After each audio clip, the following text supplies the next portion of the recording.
Welcome to the Magalia Rose Studio online watercolor classroom.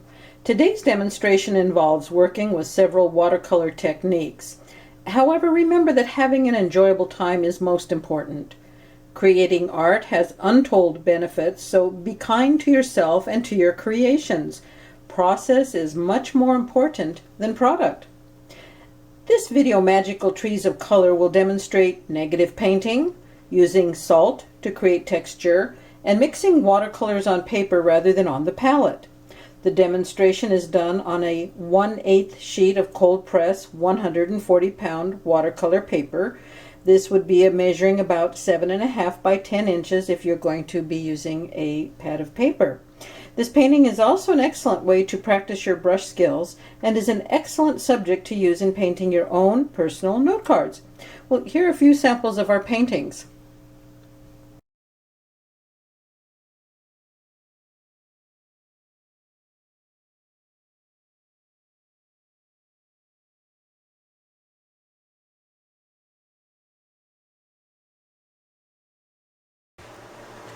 To start at the beginning, the first step is going to be to make a drawing. I like to make a template drawing that I can reuse over and over again in a variety of ways to create the same painting perhaps, but in different colors, different techniques.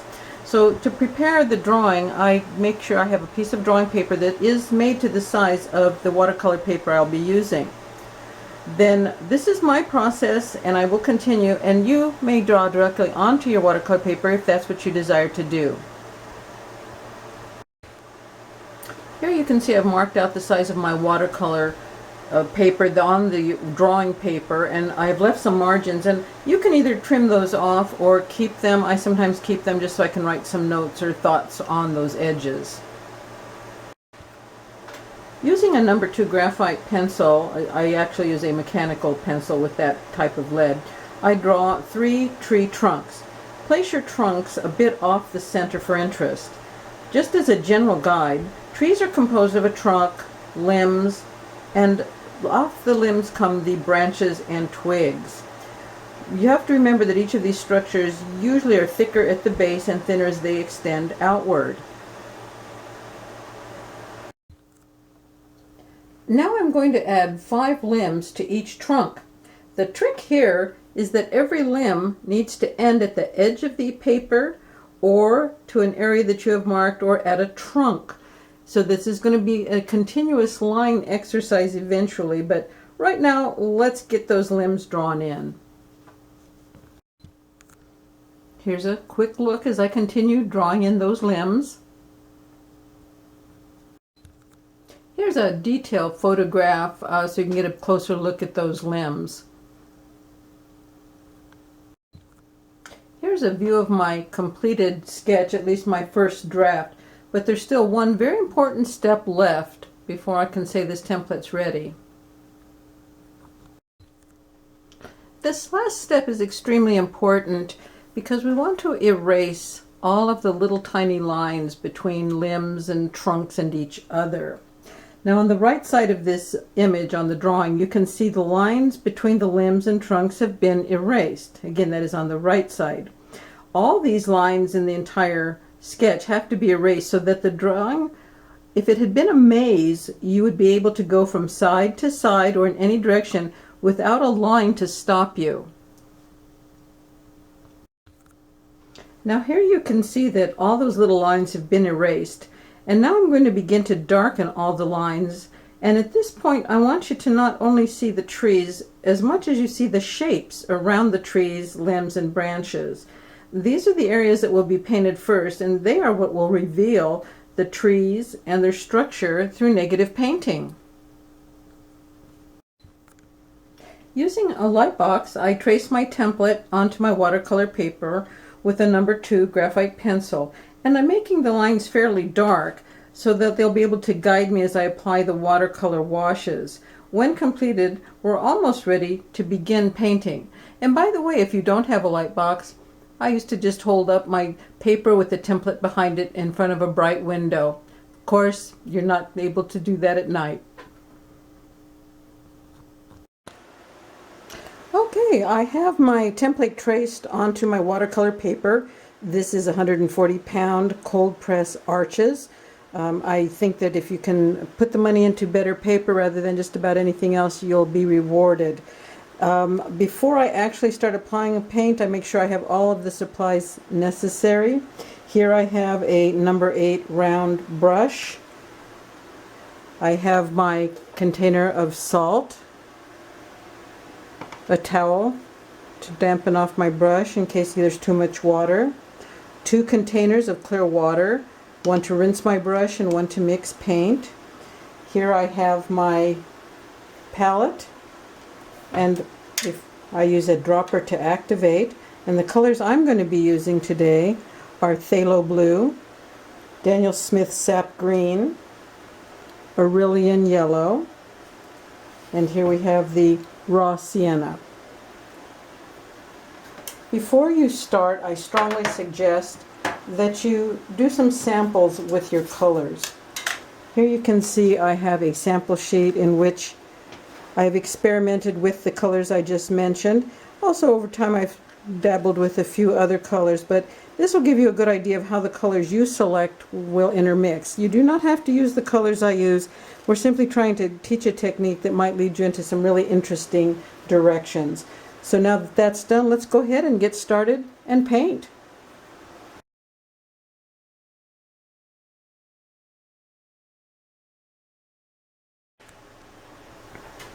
I'm going to start up here on the top of the painting, and you are going to not paint any of the actual tree. Although I don't want you to concentrate on the shape of the tree, but rather the shapes around that are going to create the tree, which is our negative painting exercise part of this lesson. So I'm going to, since the sky is up there and I don't have to be literal, I'm just going to have some fun and drop in a little bit of the ultramarine blue. Use quite a bit of water and kind of push it a bit around. Then I'm going to come in with a little bit of the sap green.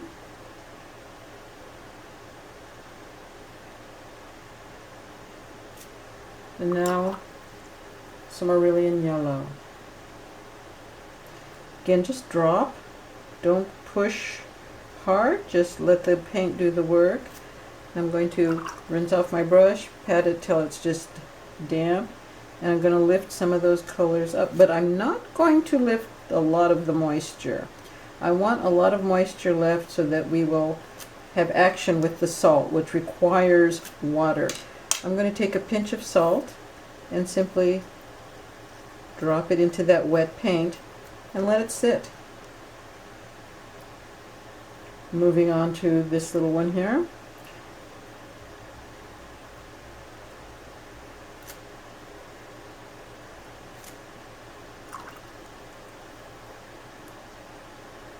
This time a little bit of the raw sienna. This is simply a matter of enjoying watching the paint mix on its own and learning what combinations perhaps you really enjoy. If you happen to go over on a spot such as this, don't worry. You can use products such as Pro White. Sometimes just a white gouache will cover that up just fine. And both are considered water-based products. Coming here, I'm going to bring in some sap green. I do enjoy the Daniel Smith for a bright green. A bit of raw sienna.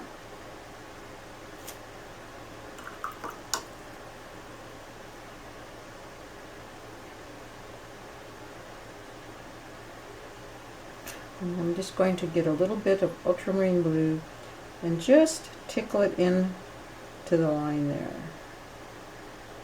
Again, letting the paints mix. Getting just a damp, clean brush, I'm going to kind of lift some and encourage some blending. And each little area I sprinkle with salt. I'm going to go ahead and continue with some of these. I will speed some of that up, and then I will come back and we'll talk about where else we're going to go with the painting.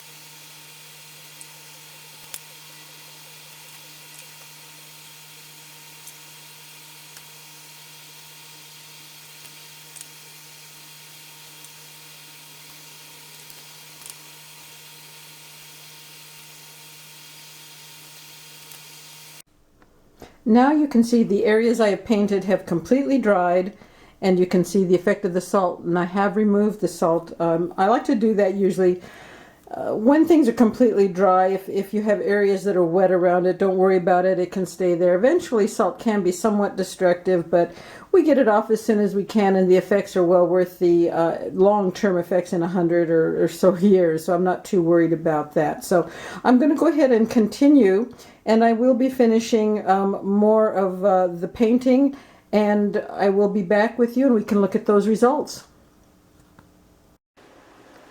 I have the painting about half done over to here, and I thought I would take a minute and talk about removing the salt. Most of the salt has been removed from these areas, but I've left it up here for you to see. I usually use a credit card, either an old credit card that's been cut, and I have several different shapes for different areas of a different painting. In this case, I'm just going to go ahead and use the large credit card. I recommend these nice plastic because it's less damaging to the paper than some other methods. And I discourage the use of your fingers. Number one, it's really hard on your fingers. And number two, all you're going to be doing is putting potential oils onto your work in case you want to go back over with watercolor. Oil's never a good idea. So all I do is I take my credit card, and you can hear the crunching, and I remove the salt. Try not to leave salt on the painting any longer than necessary. I usually remove it an area at a time. And then I just have another piece of paper. I put the salt on that, and then I discard it. So that is the way I handle getting salt off of a painting. So now I'm going to go ahead and continue over in this area, and I will be back in just a moment. Using my 4 colors in different combinations, I'm just going to go ahead and continue over here into this side of the painting. The phthalo blue. Make sure they're pretty moist and can hold that moisture for a bit while you're getting the other colors in there, so that you will be able to have an activation of the salt. It will not activate, of course, without moisture.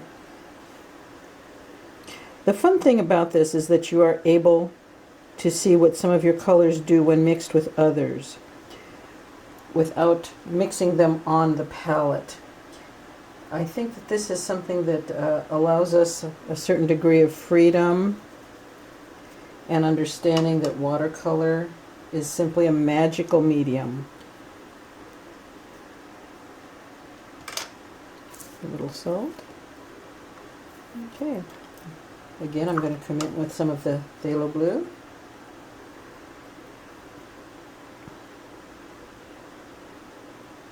And this time I'm going to go ahead with a little bit of the raw sienna.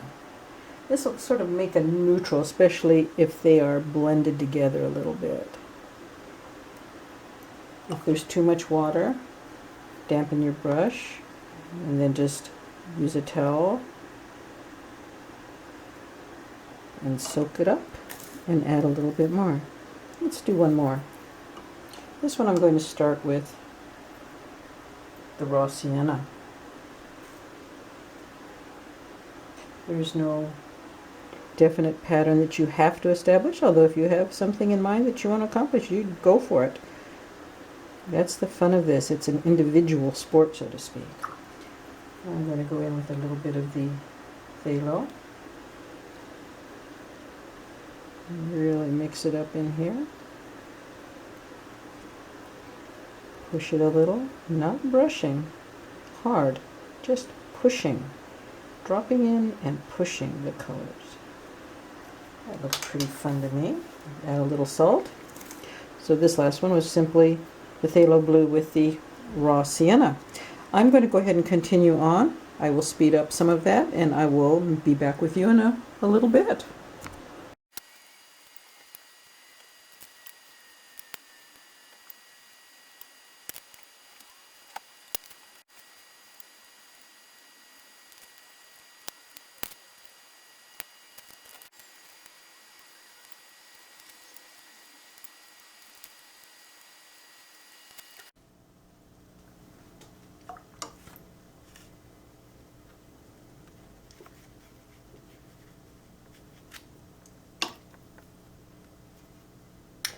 We have just about finished. I'm in the last bottom quarter of the left side,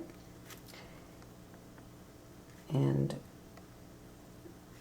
we are just mixing the same way, but you know, every combination's a little different, and that's part of the fun of this exercise.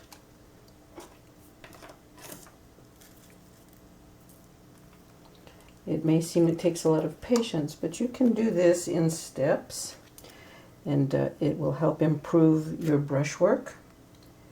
Mine looks a little sloppy because I've been in a bit of a rush, but we are going to be able to not panic at things that have run into the area of the trees, paint that has wandered there by my brush or by happenstance, and I'm going to be able to correct most of that to the point that I'll be satisfied with the finished painting.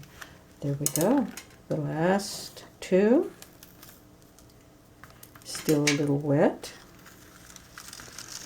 but you can see them. Maybe bring it in a little closer. And I will be back with you in just a moment, and we'll discuss our next steps to finishing this up. It's just about done. Okay, I've cleaned up most of the lines to my satisfaction. Everything's dry. The gouache has been dried completely. And now we could just leave the trees white. There's no problem at all with that. But after a little test strip, which is very faint, I went ahead and put a little light raw sienna and dropped in a little dab of the Daniel Smith sap green just for interest's sake. And that's what I'm going to do. I don't encourage you to be overly controlling on this. Get a very loose wash. Check it on your test page of paper so that you know that it's very light. The best thing to do when you're working with paints, watercolors, is to have a piece of test paper, the same paper as what you're painting on, so that you know what you're going to get, because sometimes it looks lighter on the palette because of the white and it turns out to be too dark, and it can make things a little more arduous. So I'm just going ahead and quickly brush in this very, very dilute wash of burnt sienna, and I'm going to bring it out to some of the limbs. As you can see, it's sort of a catch can, very, very relaxed, very light application, not going clear to the edges, not being very particular, but just sort of keeping it in the general white areas of limbs, branches, and trunk. And now it's a pretty loose wet wash, so I'm going to go ahead and just get a dab of the sap green. I'm going to make it a hair darker down here at the base. And I'm going to rinse off my brush, grab a little sap green, test it, too dark on my little test page. That's okay, better. And just here. My intent here is to say maybe this is moss. I'm going to keep it on one side of the tree. Maybe this is some of the natural moss that occurs in the forests. And again, very light. And it's going to also just kind of bleed and flow into the wet raw sienna. And add sort of a nice touch. And I can always come back on the limbs and branches and darken anything that I want. But right now I just want to get a feel for it. I just kind of want to see where it's going to go. I don't necessarily, again, have to paint every single little branch and limb and notch. Our look here is to get effect, is to get the viewer to use their imagination and see our tree. Even though, does it look like a real tree? No, I'll leave that to you. So I'm going to go ahead and continue with all of my trunks and trees, and I will return. Thank you for joining me on this adventure with our magical trees of color. I hope you've had some fun and maybe even learned a couple of new techniques. And remember to not just do the one painting, but to use those techniques in other creations of your very own. Thank you for joining us, and keep painting.